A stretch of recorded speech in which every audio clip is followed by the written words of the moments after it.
Everybody wants to be remembered, but it's about what you're remembered for, how I stood up in times when it was really, really difficult. I'm not popular with everybody. I'm okay with that. I'm not going to shift anything by being everyone's friend. It's taken me a little while to be comfortable with that. The structure's definitely changed substantially now. There is a professional pathway for young girls who want to become a professional footballer. I didn't have that growing up, so I had to kind of create my own path because England didn't have a professional league. I was going to quit football and, dedicate my time to becoming a sports and entertainment lawyer. And if it wasn't for the Olympics, at 25, I would have given up.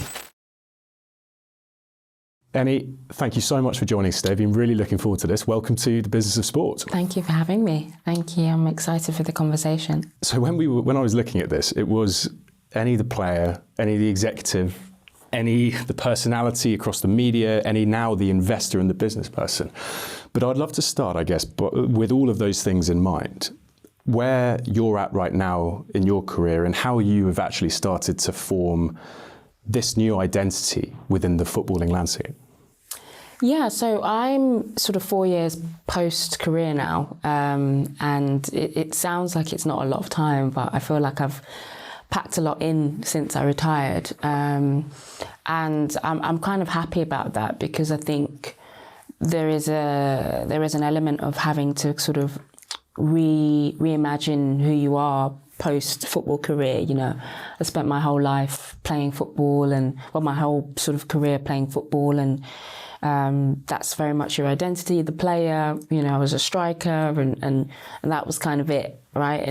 But post-career, I was really keen on, right, what do I do now?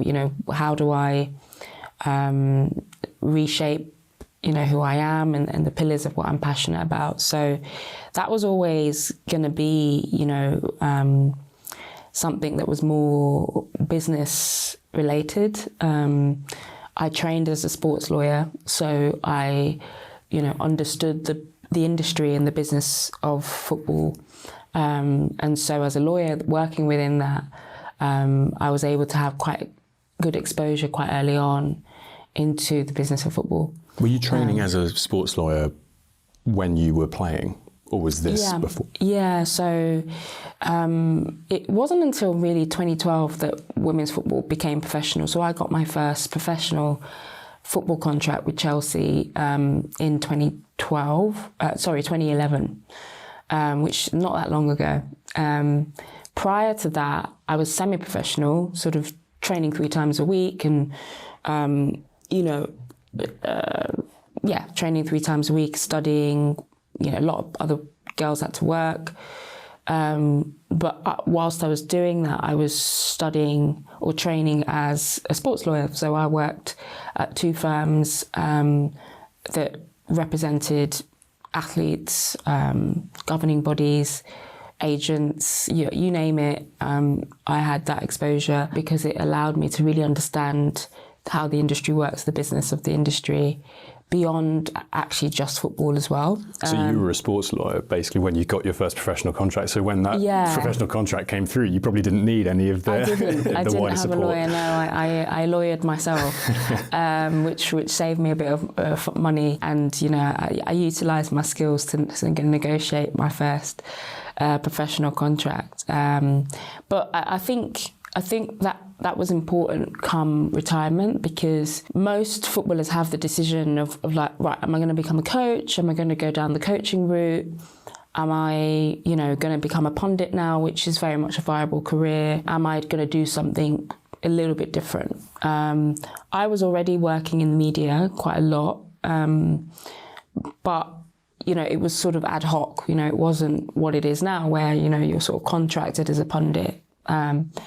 And I knew I didn't want to go into coaching. It just wasn't something that appealed to me in terms of, I felt like it was just too close to the pitch. I wanted to really sort of hang my boots up properly and not have to sort of put them on again and get on a pitch and start coaching. But the option of becoming a sporting director and working on the executive side of the game definitely appealed to me. And I think it lent to my skill set as a lawyer, as someone who sort of likes and understands the business, but also someone that was passionate about women's football and the growth potential of it. When you were growing up, can you give us an insight now as to what it was like accessing football for a young girl pre the establishment of the WSL of today and the Women's World Cup of today? I mean, it wasn't great, to be honest. I think that there was no access other than, casual or social football clubs, really, that didn't really have a professional structure. The only real professional structure and access to, proper football that I had was England. And, the opportunity to get scouted was few and far between. I think I got scouted from a football festival in Warwick that, I went to play for Birmingham at the time. But Birmingham wasn't a professional setup. There was no professional pathway. So the structure's definitely changed substantially now. There is a professional pathway for young girls who want to become a professional footballer. And once you're in that professional pathway, you're then in an ecosystem that allows you to go into coaching, that allows you to do different things within the game, now broadcasting, etc. But I didn't have that growing up. So I had to kind of create my own path in a way, and just keep playing and then, hope that I actually ended up going to America to sort of fulfill my dream. I went to America to become a professional footballer because England didn't have a professional league. And right up until the Olympics in 2012, when everything sort of had a bit of a gear change for women's football, there was no option to become a professional footballer. And I very much at 25, I remember it distinctly. I was going to quit football and, dedicate my time to becoming a lawyer and, working as a sports and entertainment lawyer. And if it wasn't for the Olympics, at 25, I would have given up playing. The Olympics, fortunately, changed everything because the Olympics, the women's football opened up. Everybody was like, wow, this is pretty cool to watch. And then I think other clubs then thought, right, okay, we're going to take women's football seriously as well. So that's scary, really, when I look back, because I think that shows how bad the pathway or the options or accessibility, as you say, was, but back, not even, 2012 was, 12 years ago. So you mentioned Chelsea being your first professional contract. What was it like within the club structure from the perspective of how that semi-pro women's team was treated before it became professional? I mean, a lot of women's teams sat within the sort of charitable arm of football clubs. So it wasn't seen as a professional sport, again, up until 2012. And what that means is that the sort of budgets that that are sort of attributed to women's teams were very, very thin. It was seen as sort of a charitable thing to do, to invest in girls and women. Ultimately, the club, there was no connection with the professional football club. You had the name of Chelsea, but that's about it. So it's more a foundation play rather than the proper club. Across the country, it was a foundation play. And even when it started to move into the professional sphere, it took for the likes of Chelsea and Arsenal to do it, for then other teams like Manchester City and Manchester United to go, oh, okay, well, we should probably do it as well. It wasn't a collective, thing in terms of football going, right, why are women being excluded from this experience? Why are young girls not allowed to play football or not having the same amount of access as boys? These questions weren't really being asked. What were the kind of numbers then for a semi-pro footballer that you got, that you were taking from a contract? So then it'd be expected to put all of your time and attention into it? Yeah, I mean, I was 18, from 18 to 21 at Charlton, I was on £100 a week.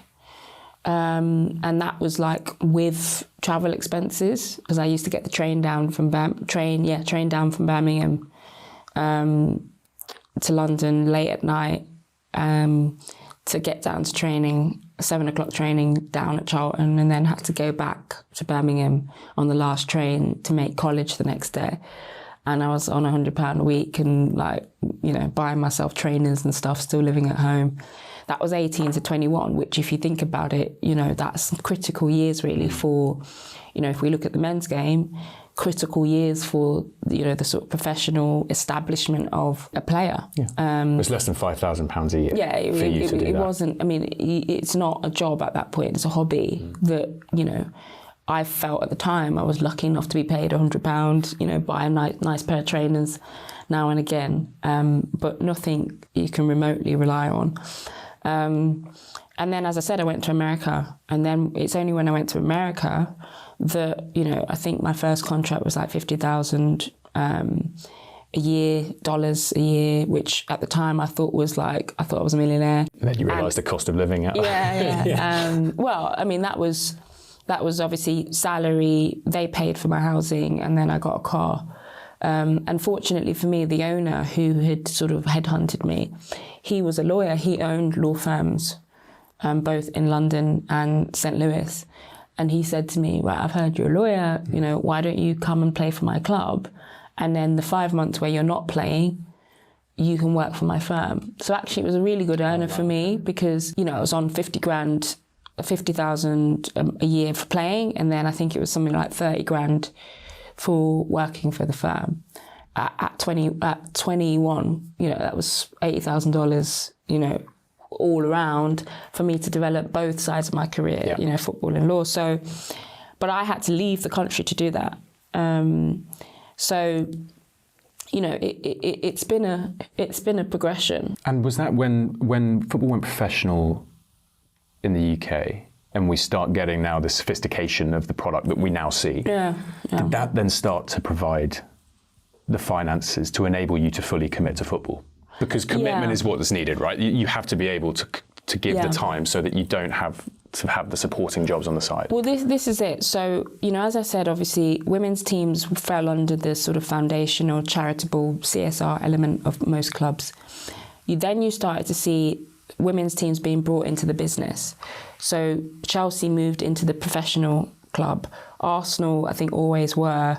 But again, the budgets were getting higher and higher as, you know, as people were responding well to the women's teams. The business of women's football then became the business of the club. And so you have, you know, the people at the top then managing the budgets for the women's team. And that's how it starts to develop. You know, that's how you get better players, better coaching, you get more success on the pitch, which then justifies more investment. But that initial shift, moving out of the foundation into the professional game, meant that the FA then imposed better standards on the clubs and said, well, you can't just play a Tin Pot stadium anymore. If we want to broadcast this, you got to play at, you know, your own stadium, you know, maybe twice a year you play at Stamford Bridge. And then that starts to sort of build and shape the perception of the game, but also the business of the game. It's taken a long time, and we're still not there yet in terms of women's football breaking even or making profit. And it sort of is often a stick that people beat women's football with, but I think we forget that if we go down the Premier League, you know, with clubs this year that are being fined and deducted points for financial mismanagement, there's not a lot of clubs in football full stop making a profit. I was going to say, what profit? Right. What's that? So actually, you know, where women's football is at in comparison to the journey, and given the fact it was banned for 50 years, it's in an incredibly interesting place where even with that sort of lack of equality from its starting place, its growth has been exponential. And now you're seeing the value of women's teams rise commercially. You know, I was at Chelsea Arsenal the other day, women's game the other day at Stamford Bridge, 35,000 people on a Friday night. I think Arsenal women are outselling other Premier League men's teams in terms of attendance. And they sold out, I mean, the Emirates pretty much, didn't they, recently, for 60-odd thousand? And they keep selling out. Yeah. It's not a one-off fluke. Every time Arsenal women play at our Emirates Stadium, they are selling out. And one of the things I find really interesting about that is that when you go to the games, it's a completely different experience to men's football. So what that means is that you're creating an audience who now are specifically only going to women's games for a certain experience. Yeah. It's a bit like, I always say there will be an audience that wants to watch an adaptation of a film in the theatre, and there'll be an audience that wants to watch the film in the cinema. Same film or same idea, but completely different audiences that want to enjoy it in a different way.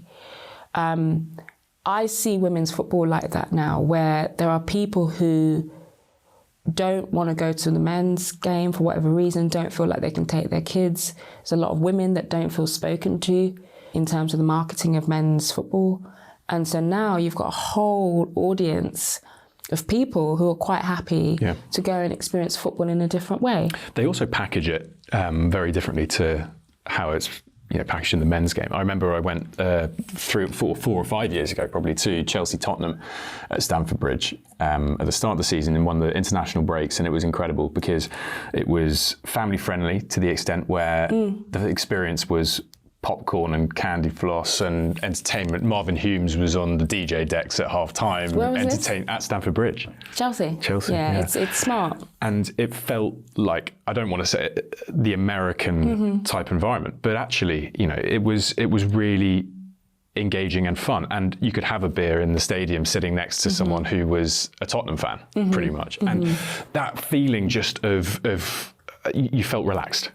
And actually, at the same time, you were watching really good sport. And I think actually, and this is a conversation I have with the team at Mercury 13, obviously the investment group that I'm involved in now, is actually let's keep pushing that. Let's keep creating a completely different experience so that we're very clear about what the audience is and what the audience wants. You're totally right. I was at the Chelsea-Arsenal game the other day. There's a DJ at the side of the pitch, the great music. It felt like, when I go to an NBA game in the States, where the entertainment is as much of the reason why people are there than the actual sport on the court. And then you're front row, and that's part of it. It's a bit of a fashion show. You rock up, and now you're not going to be able to do that necessarily, in England. But I think the more you make it that sort of entertainment vibe, family, you can, men and women can go on a date, you just create a different revenue stream and audience that actually is an additional to the club. I don't see, and more importantly, involves women, right? For centuries, women have not been spoken to when it comes to men's football. It's the opportunity.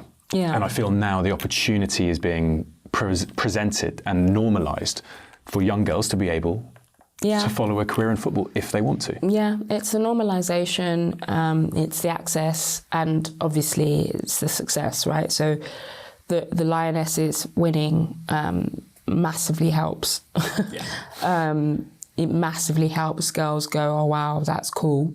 That's what I want to do. That has shifted a lot, and it makes conversations much easier. It makes investment much more viable, because everybody wants to invest in a good product on the pitch, and a successful product. And I think that's what women's football now is seen as. It's seen as a huge opportunity. And I actually think we've passed the point where people, go, oh, well, I don't like women's football because it's not the same as men's. It doesn't have to be the same as men's. It's undeniably,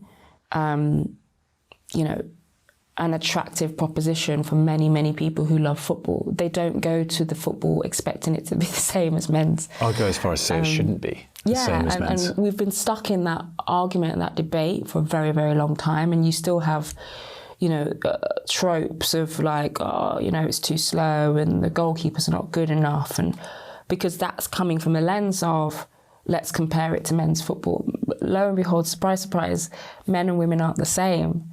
Don't need to be, actually. And I think this is where tennis has done really, really well, where actually it's such a genderless conversation. When I go to Wimbledon, which I love doing every year, when I get my tickets to go to Wimbledon, I'm not thinking, oh, you know, I'm going to watch men's tennis, I'm going to watch women's tennis. I'm just thinking I want to see great tennis on centre court, right? And that could be a women's match, it could be a men's match. I just want to watch the stars of the sport. And I think that the sport has done really well to package it in a way that just come and watch great sport. Whether it's done by women or men really doesn't matter. And I think that's hopefully where football's going. Yeah. It's harder to shift because it's such an entrenched, you know, culture and there's a lot of tribalism involved. But I'm really happy to see that it's shifting.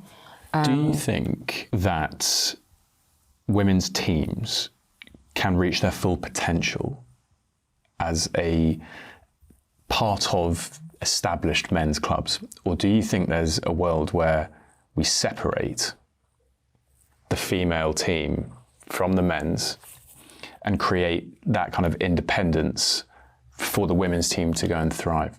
My question really being, will it always be the little sibling while it sits under the men's team? And is there a question? And this is from an investment piece. It goes into, yes, you may have a licensing thing around the brand, but could there be that separation to give women's football the real opportunity to go and claim its place within the wider sporting landscape? It's a really great question because I see benefits of both. Arsenal women, let's be honest, like Arsenal women would not sell out the Emirates if it wasn't for the fact that Arsenal men have been successful recently and the fan base just wants Arsenal, yeah. Right? Like, so there's a crossover of fans who want to watch Arsenal at the Emirates and want to experience that stadium experience. And so there's a little bit of a head start in that actually now the women's team is selling out because they are part of a massive brand called Arsenal that is doing really well.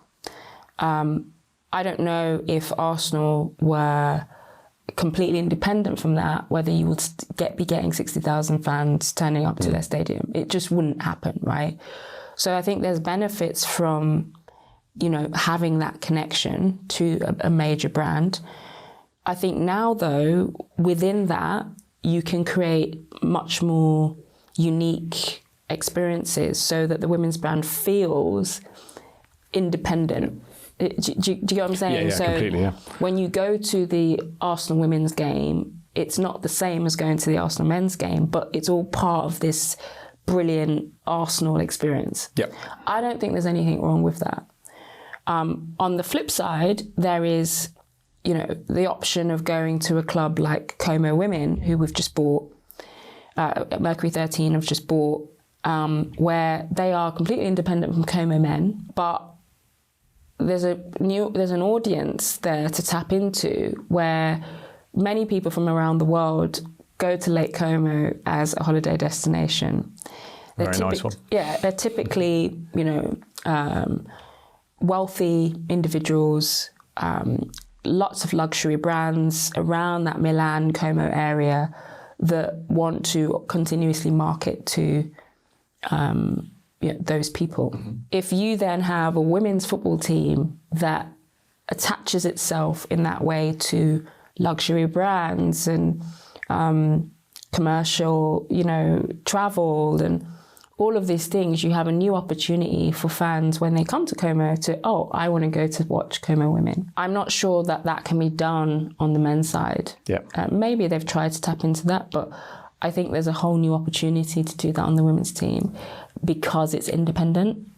You know, there's brands that typically may not want to be attached to men's football for obvious reasons, who would see much more of an opportunity and frankly cheaper opportunity to come into women's football and establish their brand. Your exposure to England and the importance of that career as a developing asset in everything you were doing alongside the club work, because that's, as you've highlighted now, such a huge driver in that side of women's football.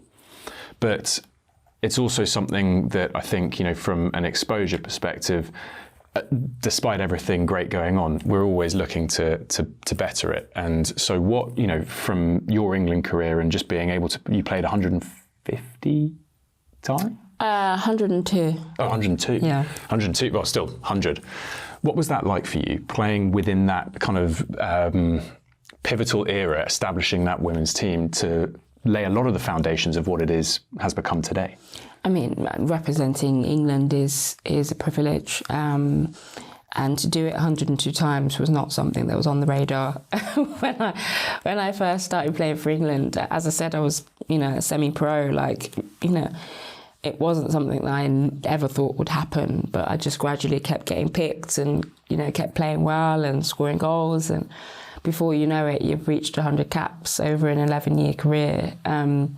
I think playing for England gives you that level of respect, and not everybody reaches 100 caps, not everybody becomes a centurion. So I feel that level of sort of respect that just comes with being able to say I represented England for that many times.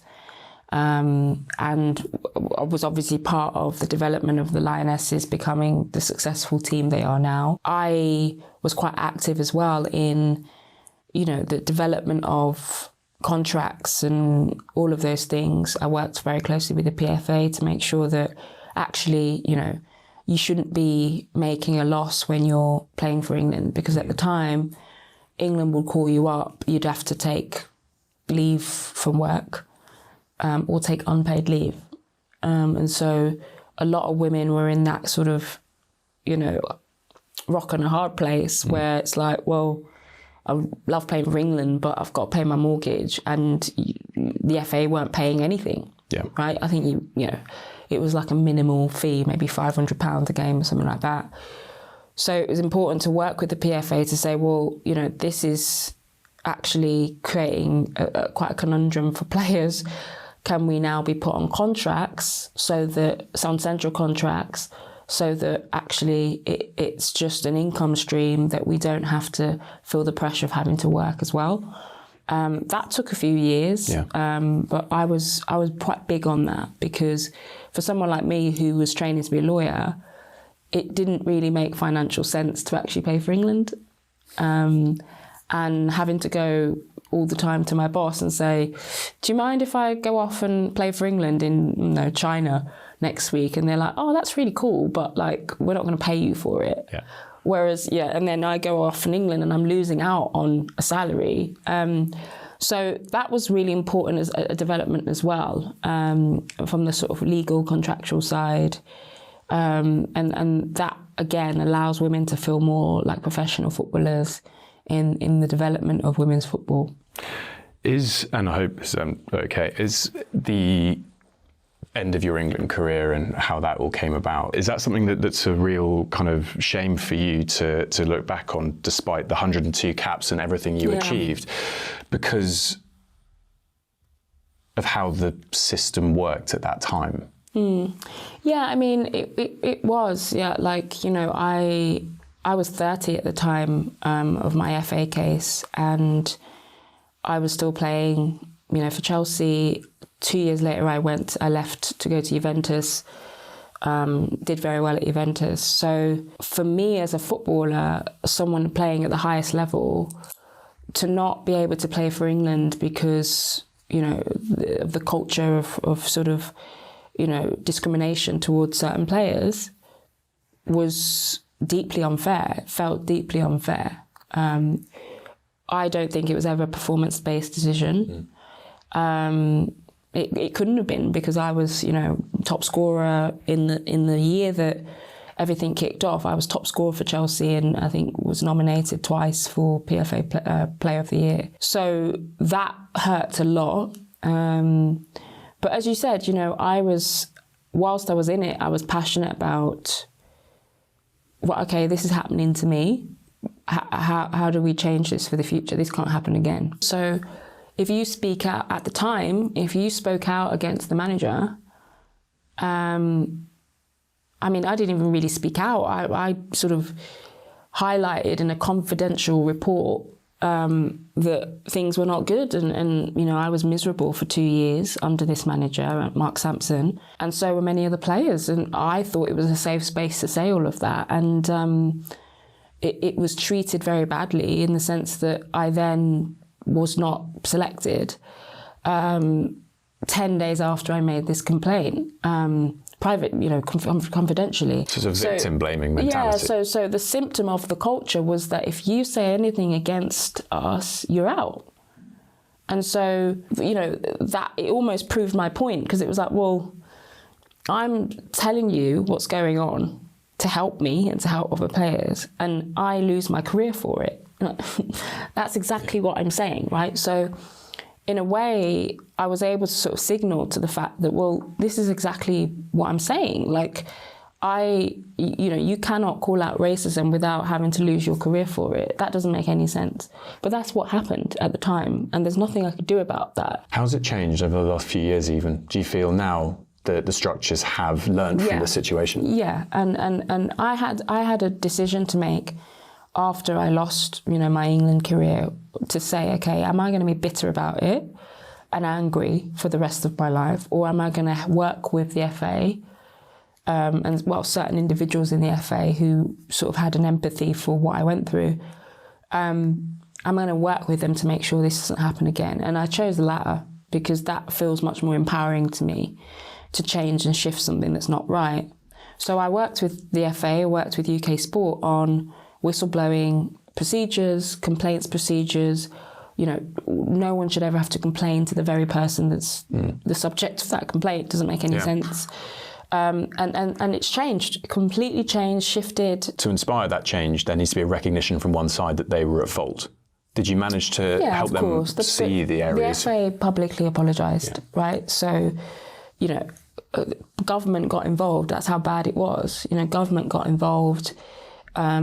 I did a parliamentary hearing with the DCMS, told them all my evidence, and they basically said the FA, if the FA do not apologise, they have to question the people in charge of a public organisation who are showing that they cannot handle complaints about racism against players that represent the country.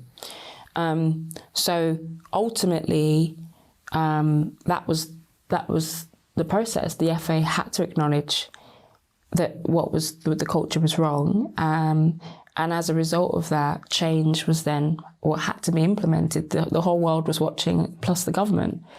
And I get the feeling that you have, whether we call it a pioneer, whether we call it the confidence and assurance to actually just follow the courage of your convictions. I get the feeling that you're someone that actually feels very strongly and passionately and isn't afraid to do that without the impact. Is that correct? Yeah, I mean, a lot of people have said that to me, and I do appreciate it. And I guess I am, I think I'm somebody that whilst I'm in it, and if I fundamentally believe something is wrong, there's nothing you can do to stop me from saying it, basically. I think that we've seen a lot of athlete activism over the years. A lot of athletes sort of, they come out and say, I'm passionate about this needs to change.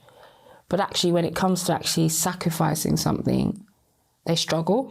I'm the person that if I fundamentally believe something needs to change, you can offer me contracts, you can offer me money, you can, all sorts of things. I'm not doing it. This is not, I'm going to amplify this so that it changes. And I guess that's where I'm a little bit different. I use an example of the, Qatar World Cup, where, I broadcasted on that World Cup. And there's a lot of similar issues around morality, values, and benefit, right? So there was the whole issue around the armband, the LGBTQ armband, what players were going to do, right? Now, I felt that was an opportunity for players to show their value system and say, no, like, even if it means we're getting yellow cards or whatever, we are going to wear this armband, right? If that's what you feel is strong enough. But I think we saw a little bit of a buckle there where players went, oh, no, actually, if it's a little bit sticky for me, I'm not going to do it, right? And that in that moment... So would you have worn it? Yeah. And I think that's what I'm saying. I think that's where I'm a little bit different, where I go, listen, whatever this... I know that, standing for something is more important than any potential benefit you're going to sort of get. And actually, you get a lot of benefit from standing tall on your values, on what you believe in. And so you think, you play that game, you pick up a unfortunate yellow card and end up getting sent off because you've started on a yellow card. That's something that, because you've had the courage at the beginning to stand up for what's right, you will happily live with that consequence, even as part of the team, because of the meaning behind the stand that you took. Yeah, and because of the change that it's going to implement. Otherwise nothing changes. Like, nothing in history has changed without people having to suffer a little bit or sacrifice for it. It just doesn't happen, right? Whether that's, Martin Luther King, Rosa Parks sitting at the front of the bus when black people weren't allowed to sit at the, front of the bus. She got arrested for it. There's so many examples that I can use. And I think athletes are in that position now where we have platforms that we can amplify some of the wrongs in this world. There's a whole debate about whether politics should come into football, politics should come into sport. I think that, unfortunately, where governments and management don't necessarily always do the right thing, athletes have to use their platform to talk about politics, and then that leads to change. Moving into your media career, you were the first female pundit on Match of the Day, is that correct? Yes. And then obviously the influence you've had now, we're not talking about women's football, we're talking about football. You participate regularly across men's football as well. Yeah. How's that been for you? And how do you view your role within that structure? It's been a topical conversation recently, for many reasons. But I'm really interested from your side, because great opportunity, but I'd imagine it comes with huge challenges as well. It does. And again, that's another thing that I felt, during my career or post-career that I could justifiably do as a career plan in terms of, talking about football. I've watched football since I was 3 years old. It's a passion of mine. I've played it obviously at the highest level, and I've now worked in it as an executive. So I think I've got huge insight to be able to work as a pundit. And the fact that I'm a woman is irrelevant, really. When I went on Match of the Day, obviously I was worried and I was fully aware that I would get backlash for it just because of I'm different. But I was confident in my knowledge. I was confident in my understanding of the game. I was confident in my insight, confident in the ability to bring a refreshing approach. And it was really, really well received at the time. I was pleasantly surprised because I was sort of bracing myself. How did that feedback come through? Where did you get it? People talking to you, social media? Social media, people talking to me. Obviously, when you get a call back, that is the feedback, right? When you get called back as a pundit, it means they like you. Because there's so many other pundits that they can call. Yeah, it's been a journey. I've been doing it for 10 years. So that appearance was 2014. I've been I've been working as a pundit for 10 years. I've worked at World Cups, European Championships. I've worked in America, for Fox. I've been really lucky to be able to travel the world and work on the biggest games as a pundit, Champions League, Premier League. So let's provide the opposite then to the critique. How much work do you put into the games that you comment on? How does that all come together? Because I'd imagine it's not just something you wake up and walk in and start talking through. So what's the preparation like? How do you actually embrace the role? Yeah, so I love the prep part. That for me is actually sometimes as fun as doing the show. Because that's where you just get to do a deep dive into learning about teams and managers and players and stats, and I'm a bit of a geek like that. I enjoy that part. So I usually, if I get, I'm on contracts with ITV and TNT and Amazon, they'll say, right, we want you on, Arsenal v Forest is what a game I did recently. I'll start preparing for that about 2 days before. I'll watch recent games.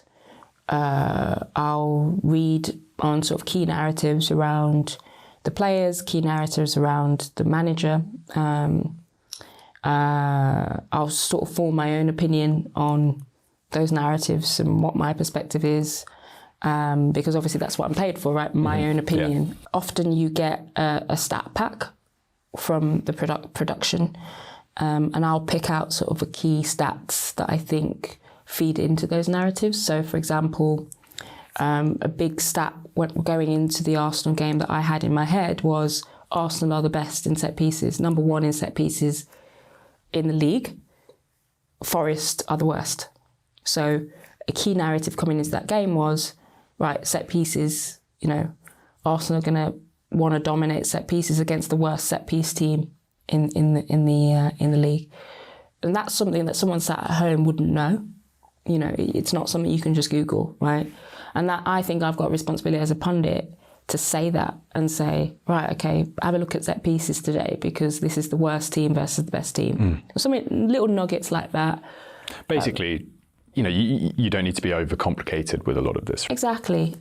And for me also as a, and then when that happens, so let's say in that game, a set piece goal happens, you're able to go, as we discussed in the opening of the game, we talked about set pieces.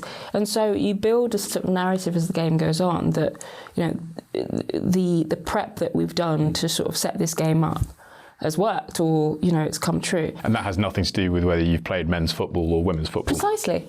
Precisely. And I think this is how ridiculous this sort of current narrative is around, you got to have played men's football to have any insight into it, or you've got to have, as a female footballer, you can't speak on men because you're not the same as them. It's like, well, first of all, some of the greatest managers and broadcasters have never kicked a football. Jose Mourinho was an interpreter. Arsene Wenger, I don't think, ever played to Champions League level. Unai Emery, I think, got to second division in Spain. It was, not great players at all, but they've become fantastic managers because they have a skill set that means they're able to analyse the game and prepare players. Broadcast is very much the same. You have to have a skill set to be able to analyse football, identify key issues, identify key narratives, key stats, and be articulate enough and communicate that to an audience of millions of people. That's it. And you have some fantastic female hosts now. You have Laura Woods, you have Kelly Cates, you have people that are taking these positions now. And actually, let's face it, removing gender from it, my perspective is, and I think I said to you before, it shouldn't be about women commenting on men. It should just be pundits and that's it. The game. And equally, if men want to come into the women's game, like Ian Wright, no one talks about that, it's this bizarre gatekeeping around men's football that doesn't allow women to be involved. But ultimately, when we're really honest about this, it doesn't require you. It helps me to be able to say, oh, I've been in that situation one-on-one in the 80th minute, pressure's on, what do you do, right? It helps me to be able to say that, of course. It adds to my punditry. But you don't actually need to have been in that position to have the skill set to be able to analyse it. You've done this for 10 years. And so you do have a level of experience. We talked about a level of fortitude in maybe your approach. But does it make you worry that some of the women coming into this, maybe the first time, are now not giving the best account of themselves because in the back of their minds there is this fear of getting something wrong? You're on live television. Yeah, exactly. The pressures that come with that, and someone's waiting to jump on you for it. Is that a problem? Oh, a massive problem. I mean, I'm 10 years in and I'm starting to feel like it's affecting my ability to go, right, shall I say that? I hold back a little bit because I can't be bothered with people going, oh, how dare she say that, it changes your performance. Now, to be relaxed in that live environment is incredibly hard. My job is to make it look easy. Just because it looks easy doesn't mean it's easy. Right? And for all, that's for all of us, whether you're Ian Wright, Roy Keane, me, Laura Woods, doesn't matter. Live TV is not easy. I do fear for the new sort of women coming in because the pressure is immense. And it's not just pressure of like, oh, this is a bit hard. This is casual sexism just being spouted out online that you can't ignore. It's everywhere. It's like, that is my concern, and one of the reasons why I'm talking about it is so that, again, it changes. You can't change it without calling it out for what it is. How is it for you, and just as honest as you can be, when you have to deal with that online? Because the things that get said must be incredibly challenging to just brush under the carpet, which a lot of people say, oh, don't read it. But we're human. A lot of people say don't read it. A lot of people say just ignore it. And I'm very good at ignoring it, I have to say. But, I haven't been on Twitter for months, 9 months, I think, and I haven't actively been on it, and all of this abuse is on Twitter. So it takes a lot of self-restraint to not say anything. But actually, I'm at the point now where I think ignoring it is a problem, because we do have people like Joey Barton who have millions of followers who want to copy that behaviour, and it spills over into real life harm. So if millions of people and the world at large are seeing somebody attacking you on a daily basis, that green lights them to attack you too. Yeah. That green lights them to go, oh, that's that Eni Aluko, that Joey Barton said, likened to serial killers. Let's say something to her. And then before you know it, my physical security in real life is affected, right? That's how quickly it turns. And you felt that? Oh, yeah. Yeah, I've been very open about it, and I'm not, I'm quite happy to I'm secure enough in myself to be vulnerable and say, I was scared. That first week when Joey Barton was tweeting about me on a daily basis, even after ITV came out and said, whoa, this is too much, kept going. And then the papers write about it, and the media writes about it, and then your employers start calling you, asking if you're okay. Of course, I'm a public figure. Of course I felt conscious, Media drives opinion. How do you feel they have reacted within the context of what's been going on this topic? Have you felt supported by a media, or have you felt vulnerable to the media? I think the media have to do what they have to do. So the media want to sell papers, and they want to sell articles, and they want to have clickbait. So they want the story to keep running, frankly. Yep. And so, it doesn't help, because actually you're amplifying the problem. Yep. But without amplifying the problem, you're not going to be able to solve it. You're not going to be able to get the attention of people who are going to solve it. To ITV and TNT, do they give you support? Yes, of course, yeah. And I'm very happy about that. And quite frankly, if I wasn't given the support, I would have quit. It's just as simple as that.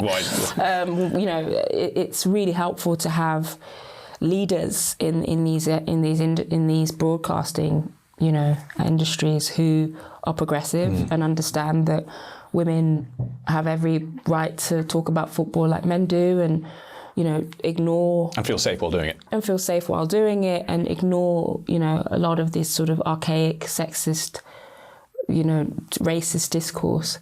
It's really, really important. And honestly, I think I can keep going as long as that's the case, because there are other things that I do, right? I'm not just a pundit. Yep. I was going to ask about the positions that you've held on the executive level as well, because that's a completely different world where you're getting your player experience, you're in the media, you're now in the boardroom, and all the responsibilities that come with that. How's it been at Aston Villa, and really interestingly as well, over the last few years at Angel City? Yeah.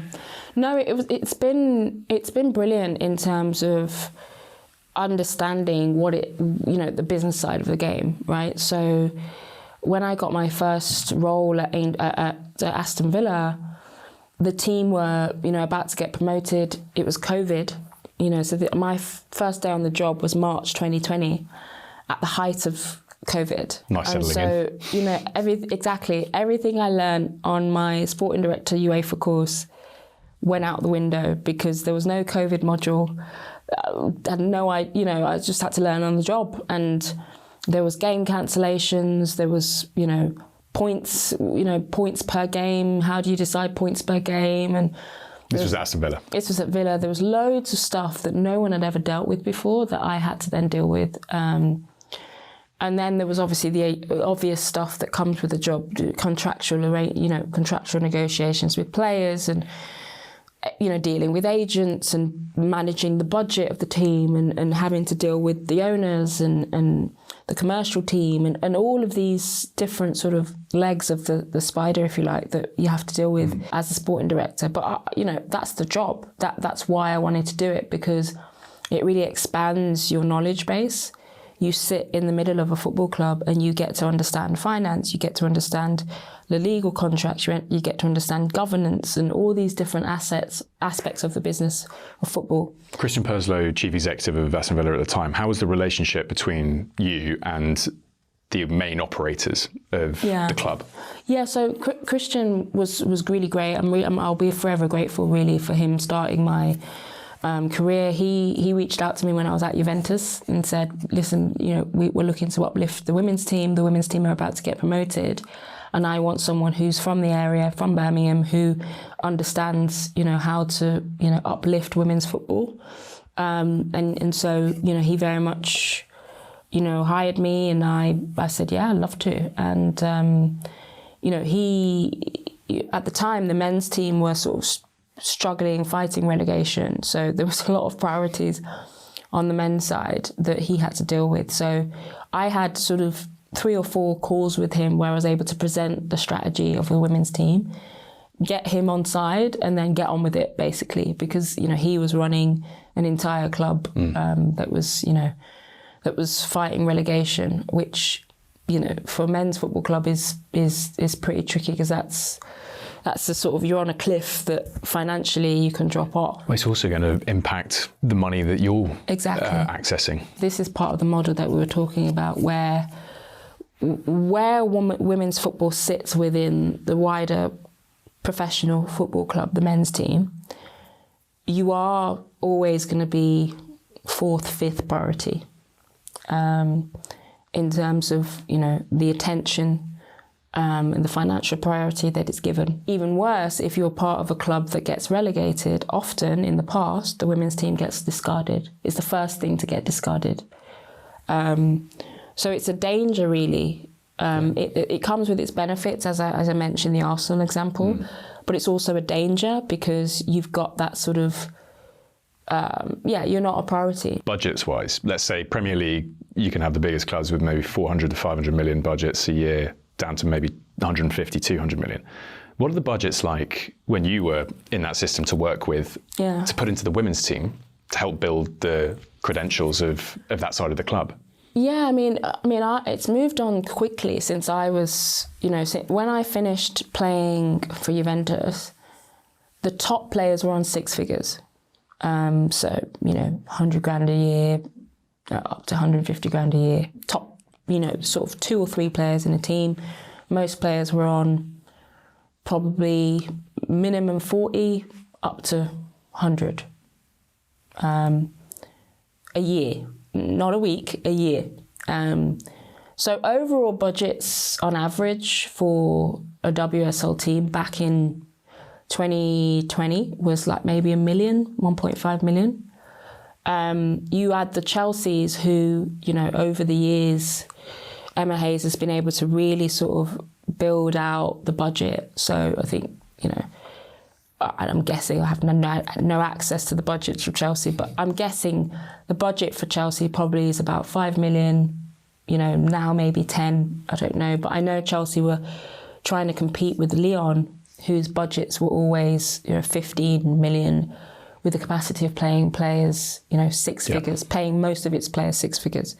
So that's how quickly it's moved on. You've gone from sort of players who, sort of 1 million to 2 million operating budget to, the top European clubs, Barcelona, Chelsea, 10 million plus. And with the commercial viability, I guess, and the proof that there is serious financial gain to be built into the entire structure, hopefully that improves. But it does feel slightly hard because it's the age-old, we need investment to grow. Without investment, we can't make more money. So you're stuck in this perennial stasis. Yeah, and ultimately, I think the way the WSL has done it, when it was run, obviously by the FA, the way that they encouraged investment was to say, okay, you can pay players up to 40% of the revenue, right? So the more you invest, the more you're able to pay players, the more you're able to attract the best players, the better product you have on the pitch. So Sam Kerr coming to Chelsea, I think that was a big deal. Chelsea were probably able to invest in the women's team in order to get Sam Kerr. Yeah. When you get Sam Kerr, you then win the league, you win the FA Cup. The product becomes much more attractive. People then want to come and watch. And it's that sort of virtuous cycle. Yeah, and I'm assuming within the women's side, they have the image rights as well, so you can leverage Sam Kerr brand across the club and the market. Yeah, I think so. I think you see a lot of cross-marketing now. You go to Stamford Bridge, you see Sam Kerr and then Reece James and Lauren James, and I like that, but I don't know how much the women's team is able to go off and do its own thing with the brand. I don't think that's the case, actually. I think the brand is still restricted to what the men's team decide for the women. And I think actually that's an opportunity for women's teams, again, to license out. You see what's happening in the NFL, right? Yeah. Like, brilliant example of how the NFL has had to cater to a female audience, because all of a sudden Taylor Swift is attracting huge amounts of women to the sport without even trying, right? And then you have this new licensing deal where I think the jackets are now being made specifically for women to come to NFL games. That licensing allows a whole new revenue stream to open up for the NFL. I see an opportunity to do that in football, where, okay, Tottenham women, you can go off and do something completely different with the Tottenham brand that hasn't been done with the men's team. Like, why wouldn't you? Like, it's another revenue stream. It's another diversification of the brand. We're seeing lots of cool collaborations, crossover collaborations, which are really cool. So you're working at Angel City, in the US, where it's independent. Did that provide you with a different perspective then of what could be done and how it's unlocked? Because this is a hugely affluent sporting entity in its own right now, league in its own right, with huge numbers attached to the value of the franchises as well. So what was that like when you moved over there, and the kind of difference between the structures in the US and what you'd experienced at Aston Villa? Yeah, Angel City was an amazing opportunity for me, because it was the ability to build a football team from scratch. And it wasn't just building the team on the pitch, it was understanding how to build a club. Yeah. And sorry, just really basic for people that may not know, Angel City is one of the franchises of the NWSL. NWSL Women's League in America. And that model is franchise model, so you can pay to basically get into the league. It's a closed league. You pay a franchise fee, a bit like David Beckham into Miami, and then you build a club from scratch. It's not like here in England where, you've had clubs for around hundreds of years, and you've got to come up through the pyramid. You can literally start a club tomorrow if you've got enough money to do it, and the league lets you in. So it was an opportunity for me to really understand, how do you build a football club from scratch? How do you build a football team from player 0 to player 25? And all the sort of skill sets that you can apply to that. I thought it was a really exciting opportunity. And as you said, it was an independent club. Like, there was no other attachment to any other club, which meant that a brand new fan base was created from scratch as well. And it was so interesting how they went about it. And frankly, it's never been done before, in that Angel City really decided to create a fan base that was very unique, specific to LA, specific to women's football, big sort of LGBTQ community, obviously very diverse, and then brands who wanted to speak to those people. So all of the brands that wanted to speak to those people, DoorDash, who were the front of kit sponsor, Klarna, who's obviously a global sort of finance, all of these brands were just like bees to honey, because the fan base was already part of the audience that they wanted to speak to. And then everybody could have Angel City as the hook to watch as this community was created. So it's almost a wider cultural play that also is a sports asset, rather than the sports asset dictating how the brand is presented. So they went commercial first, which meant that, you know, I think before a ball was kicked, the stadium was sold out, which, you know, in the traditional sense of football, it doesn't really make sense, right? Like, well, here we'd always say fandom drives everything. Yeah. But what they're saying is before they've even created something to support. So they built the community first, and then the community wanted to be part of this, you know, idea and bought into that. Do you think that's possible here? Is it a wider cultural play of what America is capable of doing and how it can utilise its population, and we've just got such institutional norms that we'd really struggle to do the same? Yeah, I mean, I think it's possible. I actually only think it's possible now in women's football. Yeah. Because it's still seen as a growing sport. It's still seen as something you can experiment a little bit with. But you have to be smart about it, and you have to be quite commercially driven.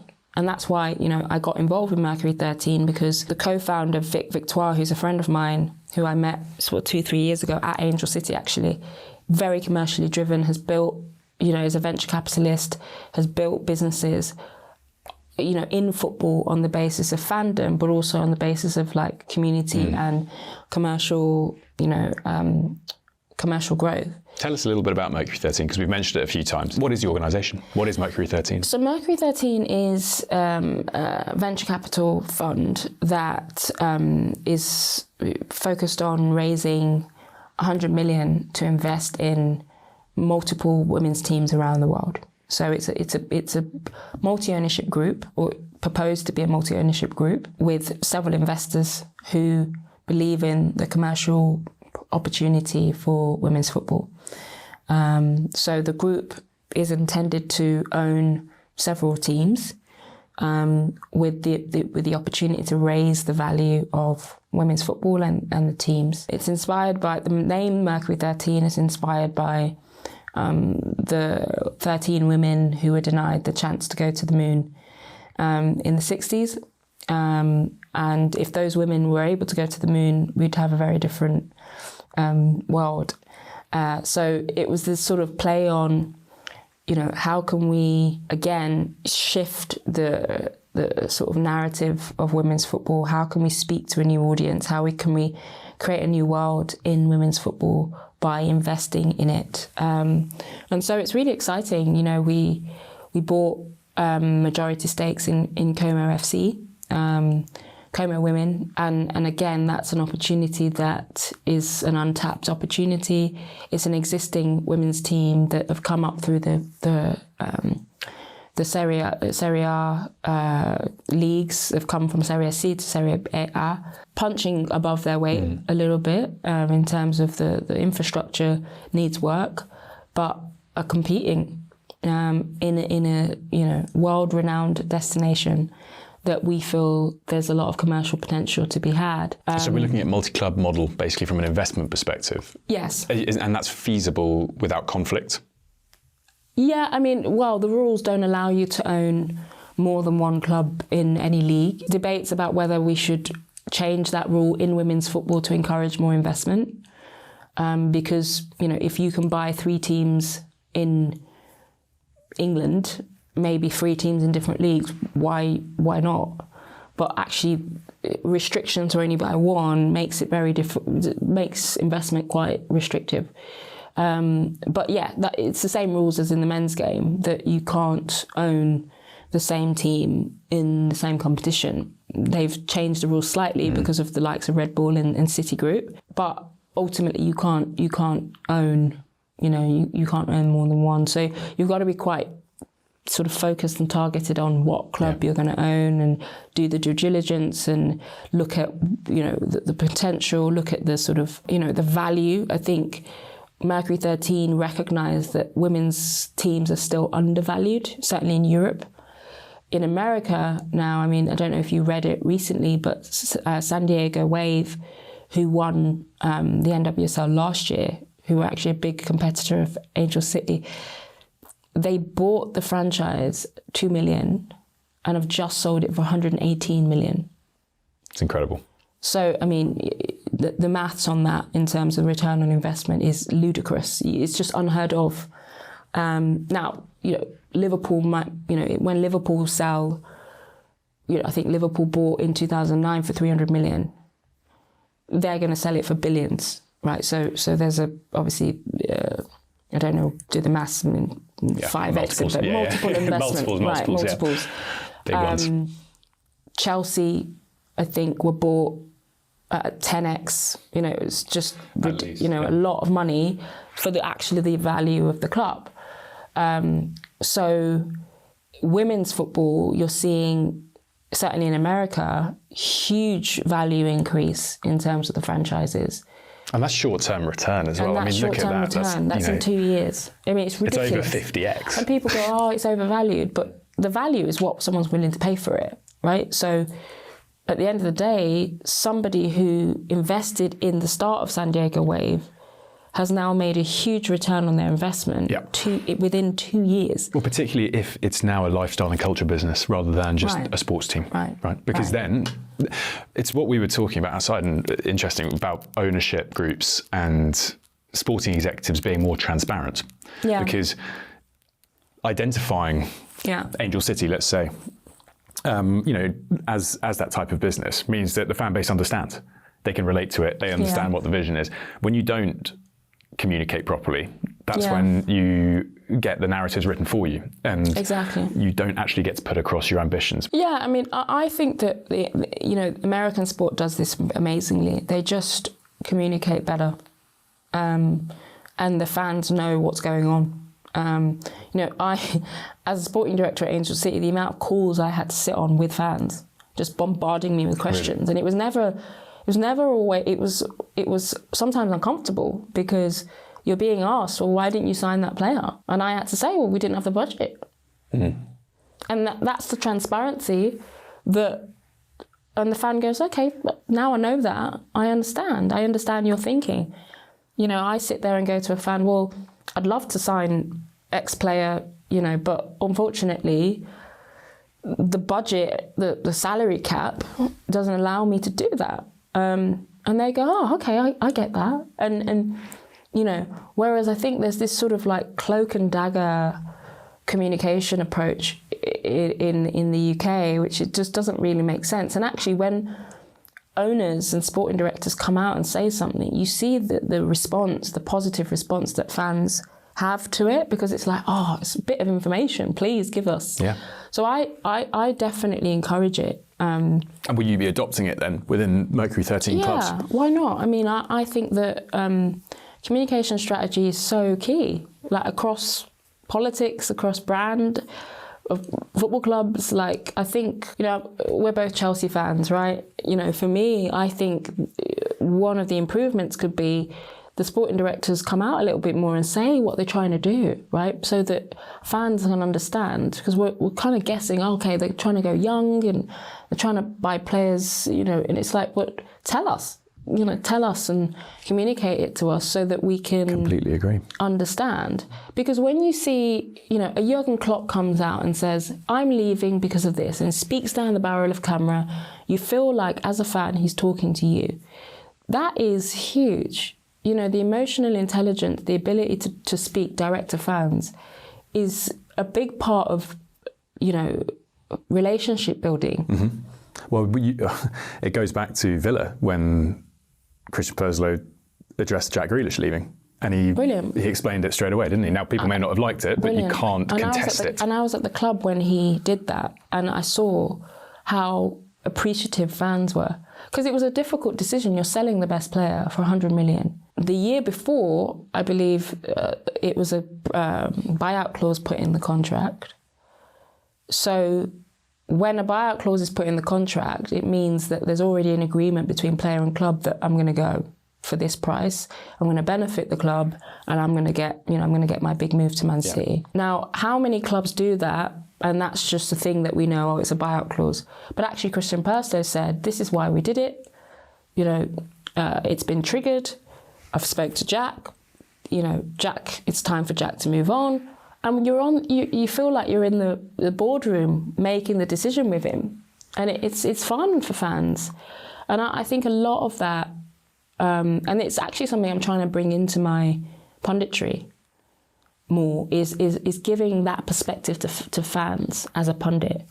You know, I famously gave insight about the Declan Rice deal.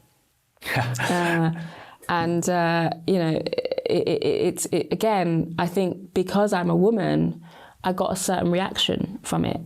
But actually, if you listen to what I said, which was, look, you know, the way this has played out, Arsenal have had 2 bids knocked back for a player they really want. West Ham are very clear. They want minimum 100 million for Declan Rice. So you've got a club that is bidding, I think at the time it was 80 million, and a club that want 100 million. So there's a 20 million deficit where Arteta's going, you know, I you know, Conky, please, can I have a bit more money to get this player? And I've been in that situation a lot as a sporting director, where it's like, I've got a budget, but the market is dictating more for this player. You know, agents do very well at sort of getting more out of clubs for their player than they actually should be valued. All of a sudden, Manchester City come in and make a bid at the same price that just got knocked back, that Arsenal just got back, which didn't make sense to me, to be honest with you, because if we're in an auction and you've just auctioned and put a bid in for 90 million, why would I come in and make the same bid for 90 million? I'd make it for 95 or 100, right? So it seemed to me, and again, I don't know, it seemed to me that there was a little bit of sort of competition, the benefit of competition going on, where if your rival comes in and makes a bid, it shocks owners into going, right, okay, we've got to make a higher bid, right? Because there was that deficit between what West Ham wanted and what Arsenal bidded. And then you've got the whole dynamic of Pep and Arteta being friends, and Arteta being obviously someone who'd worked at Manchester City for 5 years, who knew the owners of Man City. And so I felt, that, you know, it's similar to situations where I'd been in, where I really wanted a player, didn't have the budget for it, found out from other competitors whether they were interested in too, understood from agents of the player, how much is that club bidding? Yeah. So I knew I could bid more. It happens, right? Do you think Man City would actually participate in that negotiation because of the friendship between the managers at £90 million? No, I think that a bid was made, a legitimate bid was made for a player, knowing that they were not going to get the player at that price. But they would be happy to have him if the worst had happened. Yeah, I mean, look, if West Ham were going to accept 90 million, Manchester City would have got Declan Rice. But what people don't realise is that it doesn't make sense, because Kovacic, who's one of my favourite players, had signed 2 weeks before. So where was Declan Rice going to fit in? If you were so keen on Declan Rice, you would have come in and bid for him at the time when Arsenal were bidding for him. So you've waited for 2 bids for Arsenal to be knocked back. Then you've bid for a player a week after you've just signed Kovacic. It was a big signing in the same position. And you've not sort of blown everyone out the water. You've bid in a very similar way to Arsenal. So you're saying actually it's the flip side of what happened with the Caicedo to Chelsea deal, because if you remember, Liverpool actually came in and bid what Chelsea hadn't been willing to do. They put it up to 100, and Chelsea had said we're not going higher than 85 or whatever it was. Right. A few days later, Chelsea go 110, but they wouldn't have gone there if Liverpool maybe hadn't placed that bid. There's an argument. People said to me at the time, well, you know, Manchester City just do not feel that Declan Rice is worth 90 million. Fair comment. But we both know that Manchester City are capable of spending 100 million plus on a player. They did it with Jack Grealish. So if you really want a player, and I think at the time I said, you can't want Declan Rice that much, because if you did, you'd go, right, Arsenal, get out the way, bang. And then Declan Rice has a decision to make. I go to Man City because they've made the higher bid. West Ham have a decision to make. Do we sell to Man City or do we sell to Arsenal? But what happened was that Man City came in, made a bid that probably was never going to cross the line, which then made Arsenal go, shit, we got to up this now, which only benefited Mikel Arteta. The next day, Man City then go, oh, we're out. Come on. It's one bid and then out. Come on. Have you seen that before? No. A club making a bid and then going, we didn't get our player. You know, so... Do you know what? I agree. I completely agree. It is really strange to do that, to come in. Normally, if you wait and see the price go up, let's say it's an auction, whether it's a normal auction or your strategy is, okay, I want to see how high it goes, and then if it's in it, I'm happy and I'll go there, and that's my threshold. But then you're generally going to commit to it if you're coming in at that price. The one bid and out at a price that was unlikely to get accepted because it was so close to Arsenal's is strange. The bit I just struggle to get my head around, I don't disagree with you, is a collaborative discussion between two clubs and City basically doing it because of a relationship between managers. That to me is where I think it becomes... I'm not sure City would have done it because of a relationship with managers. And I mean, I suggested that Arteta asked for a bid to be put in, but I'm pretty sure that Arteta would have known the level that the bid was going in. Yeah. Right? Now, either way, I believe there would have been communication between clubs. It's just, I mean, and they don't hide it. You know, there's lots of articles of Pep saying, yeah, I spoke to, Mikel last week, and Arteta saying, yeah, I still speak to him about tactics. Like, them speaking on the phone is not revolutionary insight. Like, and I just feel like the way the deal played out, I feel like there would have been knowledge from Arteta that we're all right here, we're going to get our man. If City came, at the time City came in, it only benefited Arsenal. At the same time City pulled out, it only benefited Arsenal, because Arsenal then had free reign to go, right, okay, we're going to make a 105 million bid, and they got their man. And remember, it helps as well that Declan Rice probably wanted to go to Arsenal. West Ham were never going to sell Declan Rice to the highest bidder if it wasn't Arsenal. I mean, Arsenal are now in a title race with Declan Rice being one of their best players. So it was worth it. But I don't believe that, I think it helped them that City came in and made that bid that they didn't really fight for. They didn't fight for Declan Rice, did they? I mean, it wasn't something where it was like a bidding war. I mean, people say Man City don't want to get into a bidding war. But if Man City want a player, they're getting that player. Well, if they didn't want to get into a bidding war and they really wanted him, they would have bid 110 million. Precisely. I didn't understand. At the time I was asked, the bid got knocked back that day, and I looked at the amount of the bid and I thought, that's quite tame.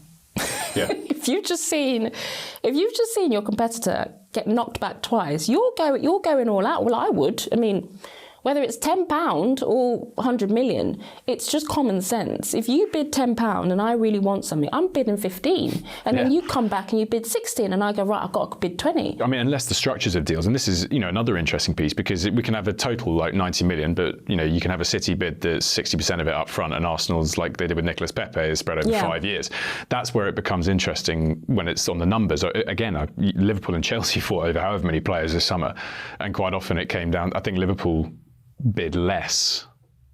The Lavia deal, I remember Carragher was putting exactly the same perspective that you've just pledged, where if you're Liverpool, stop incrementally adding a couple of million on when you know there's another competitor, and if you want that player enough, just go in for it and get it, because the numbers we're talking about are not needle moving to the extent where you're not going to commit to your key strategy. You've also got to remember that clubs have to do business with each other, right? So the amount of times I phoned up a club and said, listen, make sure this agent doesn't pull your pants down, because he's asking me for X amount for this player, and actually, let's work together on making sure that wherever the player wants to go, they will go. But, just to let you know, give you a heads up, they're asking for a lot more than I think they should be paid. I'm doing that club a favour, because I know I'm not going to get that player. The player doesn't want to come to my team, or it may be that, you know, I just bid to show my fans I can bid.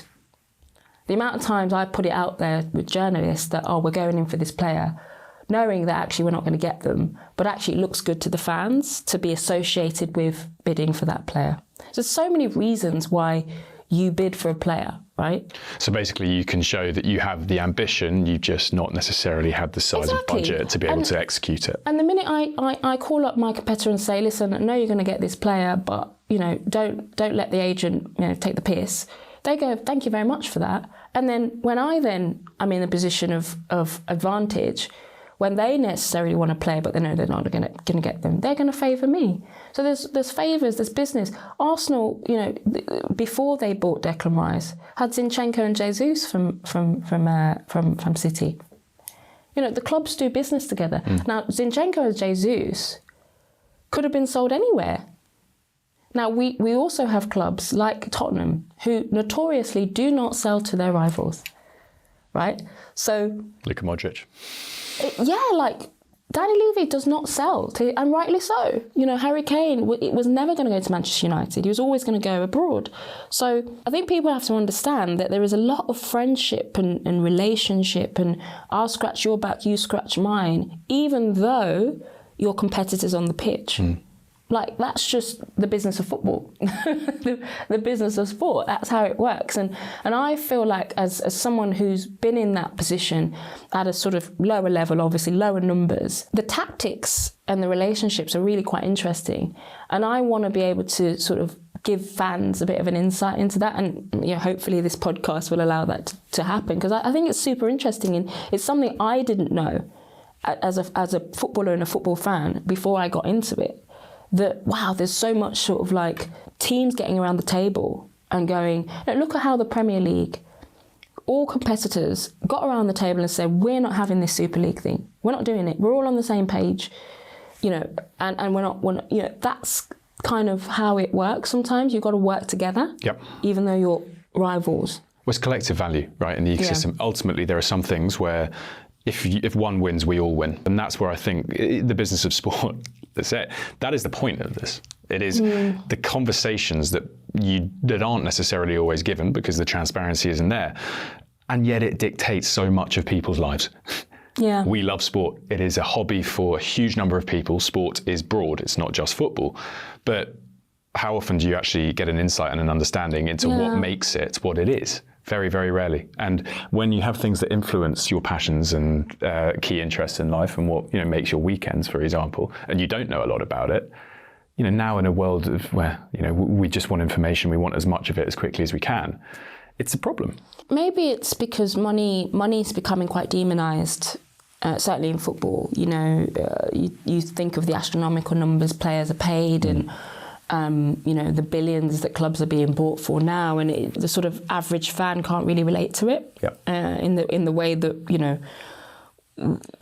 know, normal people go to work, you know, earn a living, have pressures on their finances, and that's it. You know, the astronomical numbers just sound a little bit ridiculous, and so sporting directors and owners don't necessarily want to come out and be that open about the fact that, you know, we've just signed a player and pay him £200 a week. When if you're on that a year, you're doing pretty well. What to you sounds less relatable? 200 grand a week or 10 million a year? 200 grand a week. Yeah. So I agree. And so to me, it's a report, it's a construct of how we report football in the media. Yeah, £10 million a year as a salary is a lot of money. Look, don't get me wrong. But I don't know, mentally, if I hear that, I'm not as, wow, like that's ridiculous, as I am at £200,000 a week. So that's a lot of it, perception-wise, I always think is unfair to an extent, because not unfair.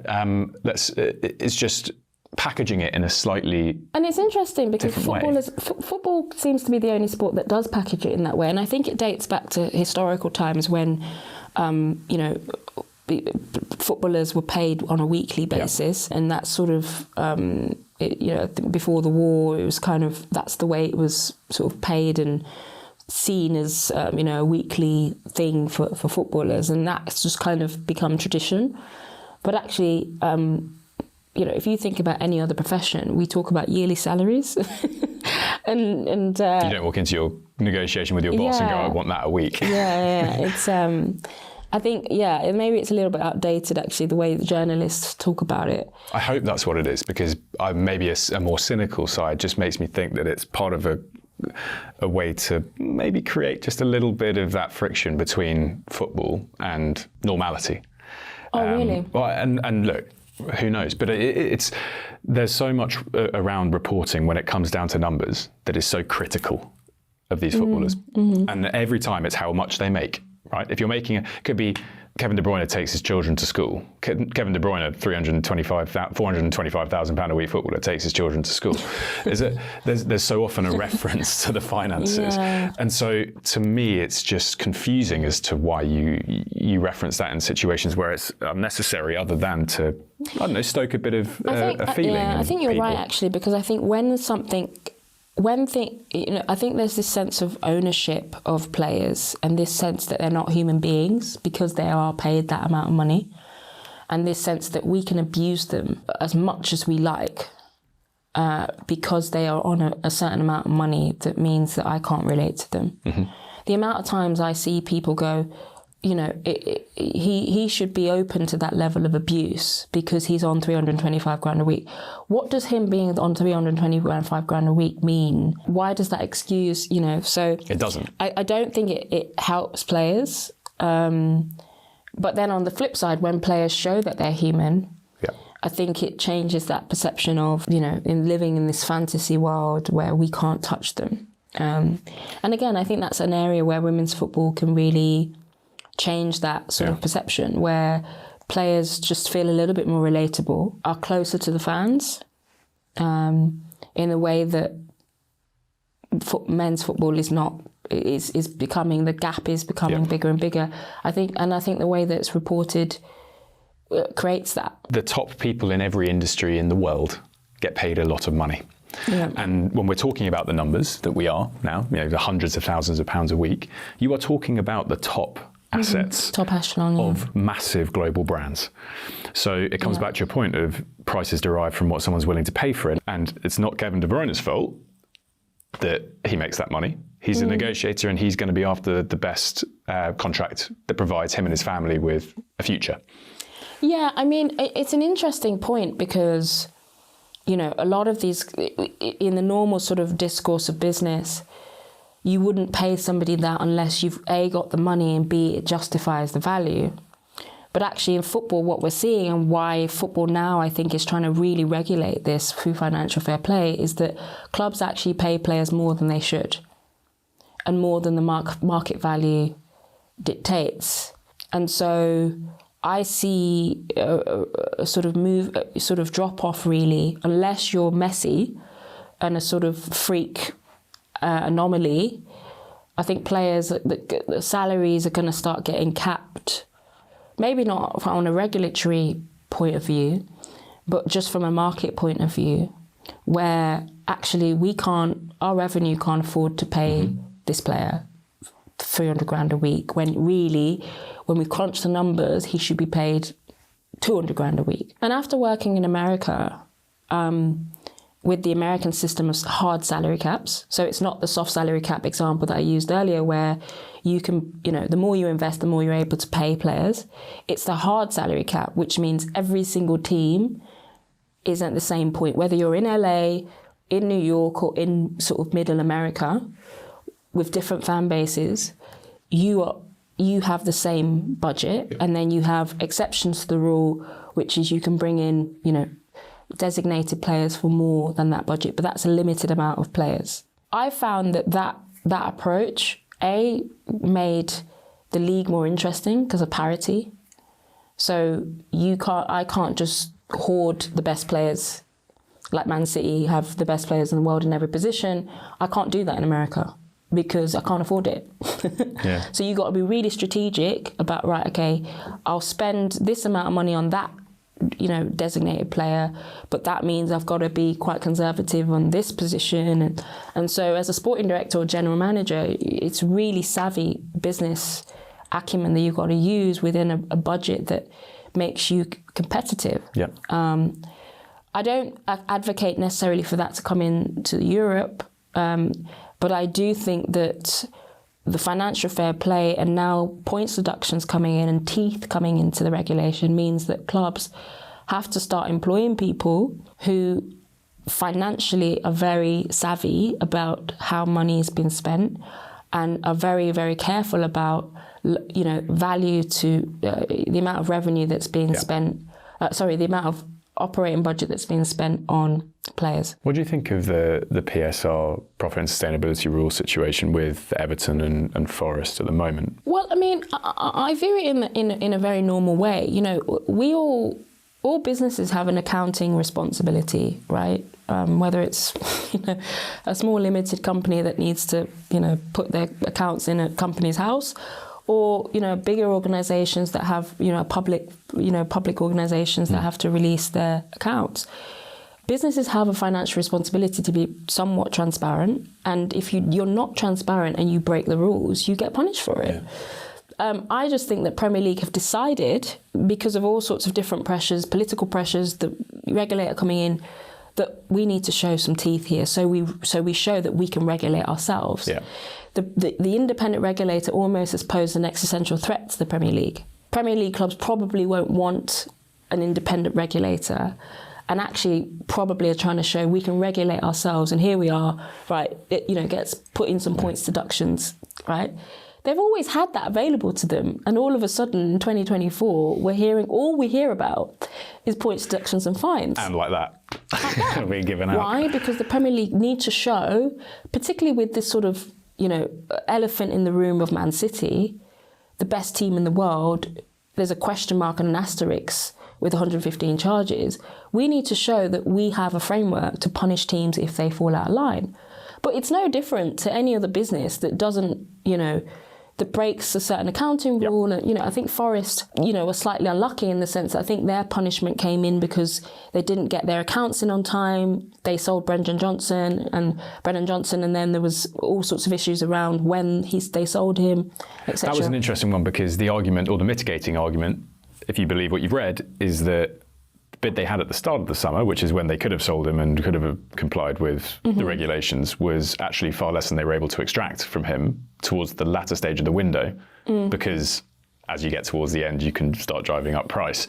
So they've actually net come out of it far better because of the time frame, the 2 months they were able to hold him on for, rather than sell him at the start of the window. The question there is, you still knew you were going to fall into some issues, on June the 30th. Can that be a sufficient enough reason, and is that a mitigating factor? I'm not an expert on finance and all of that, but the reality is that's the framework, right? And so you have to operate within that framework, and you have to figure out when is the best time to sell Brendan Johnson within that framework. Yeah. And that's just it. I just find it interesting that with the independent regulator coming in, the Premier League have really had to show we have teeth. We can do this ourselves. But ultimately, the industry is being more regulated than it's ever been. Whether it's 10 points to Everton, 4 points I think it is to Forest that was announced yesterday. It's showing in season we can look after ourselves, and that's fine. I mean, I feel like it should have happened. Yep. A long time ago. The City thing needs addressing while there are other punishments being rolled out. At least, again, communication, we've said it so many times, just to help people understand why there is a punishment, there is a charge and a punishment being dished out so quickly to Everton and Forest, and yet it is we're talking in years since the first charges really that were significant enough to City were laid, and we haven't had any action. Now I understand there is a difference. There's more severity in the charges on City, and therefore it does take time potentially. But I would argue that because of the more severity, the more transparency there needs to be.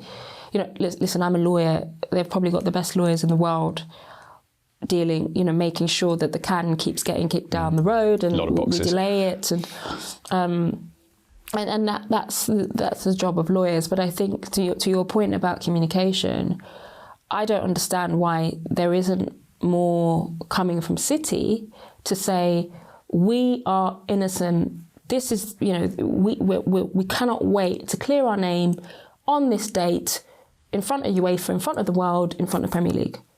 Like, I don't understand why there's not more of that. The average fan is going to think that. Yep. Well, if you're innocent and there's nothing going on here, there's nothing to see here, why is there this clandestine cloak and dagger? No one really wants to talk about when there's a court date. Like, just tell us when the court date is. So the fans go, okay, well, we'll see what happens on that date. But there's all sorts of like, well, we can't really say, and there's 115 charges, but it's not the same as the teams that are being charged right now. And well, why is it not the same? And there's all these questions when ultimately I think, and it goes back to that point about just being open and transparent to say, listen, there's a problem here. Here's the date. I don't think Premier League lawyers would have come up with 115 charges out of the sky. There's something going on that needs to be addressed. And, I think the public deserves to understand when that's going to be, given the delay and given the fact that other teams are being punished in the same framework. I think that's the key. But I think that the Premier League are probably, showing their teeth so that when it comes to the Manchester City decision, there's a precedent been set. If there was no precedent going into the Manchester City hearing, it kind of looks like you've just picked on Man City. But being able to show, well, no, it's a bit like case law, right? When you go into a court and you have a claim, you have to rely on precedents that have gone before to be able to dictate whether you're going to win or not. I think that's what the Premier League quite cleverly are doing. They're saying, right, this is what we did with Everton, this is what we did with Forest. When it comes to the sort of major case, which is Manchester City, then I think the public and football fans are going to kind of understand how it works. Okay, well, they were fined that because of that. And so, Well, at the moment, they risk damaging their product because right now it does look like there's going to be you'd assume an appeal from Forest, and the season will have ended by the time that is potentially heard. The appeal process or whatever could go 4 days beyond the end of the season, which means the last day of the season could actually mean that we complete it and the relegation teams are not confirmed because there is still an open-ended question around the asterisk sitting next to Nottingham Forest. That damages Premier League, the product, because the fans really suffer on that final day. The excitement suffers. Well, I think that this is where the process has to be expedited because the Premier League need to do it during the season so that everybody's aware come the last day of the season where they're at, what they need to do to stay up or go down.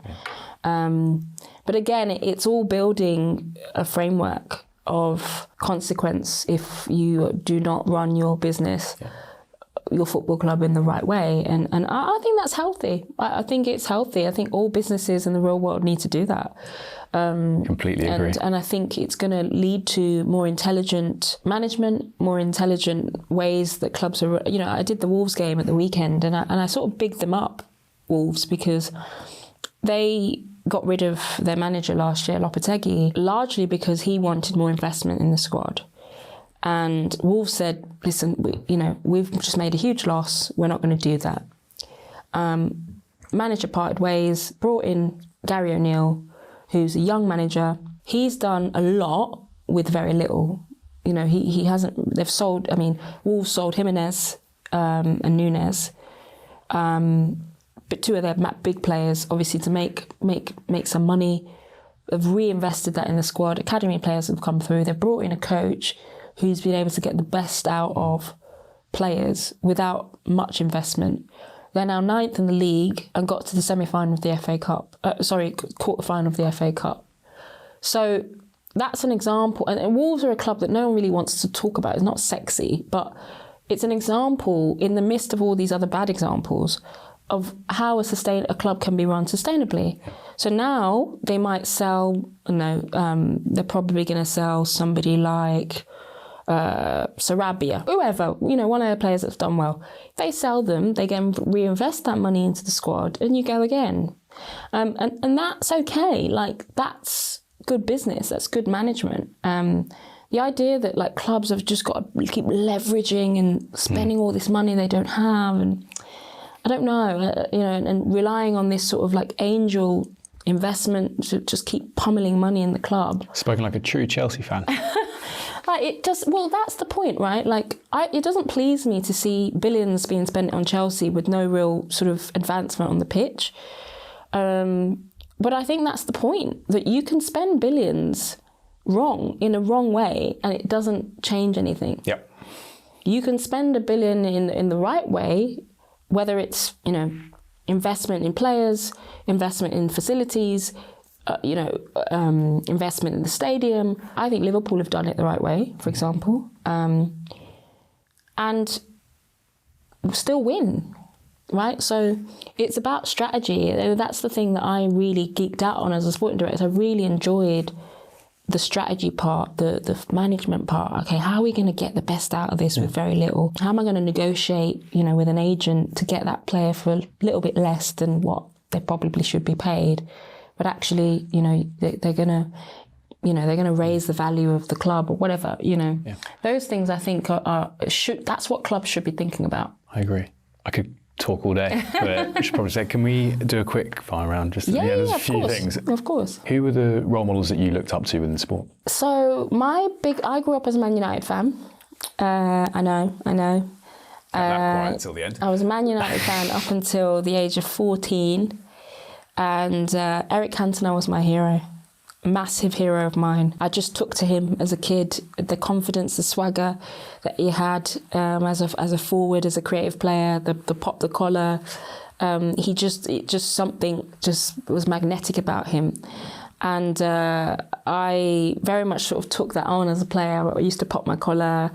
I used to ask my mum to buy the Man United kits. And so Cantona, Giggs, the class of 92 really. Gary Neville, Roy Keane, Beckham, Giggs, Cantona. It was like 4 or 5 around the time that those guys were really prominent and Man United were doing well. And it really made an impression on me. And then Cantona left and I was devastated. I was absolutely devastated. I remember asking my mom, is he coming back? And just not understanding, feeling this sense of abandonment by Eric Cantona. It's clear that I was very attached to Eric Cantona more than I was Man United. Yeah. I mean, I continued supporting them, but not in the same way. And then it just kind of petered out as I sort of got more into football, playing football. And then obviously got to Chelsea and really, the club really got under my skin and now I support them. But I look back fondly on my childhood, obsessed with Eric Cantona and the class of 92. Brilliant. We've talked about your involvement with institutional change. What does legacy mean to you? I think legacy is about impact. The two for me go hand in hand. I don't think you can have a legacy without having some sort of impact on your sphere of influence, on other people, the ability to inspire other people to do what they do well because you've done something well. I constantly think about impact.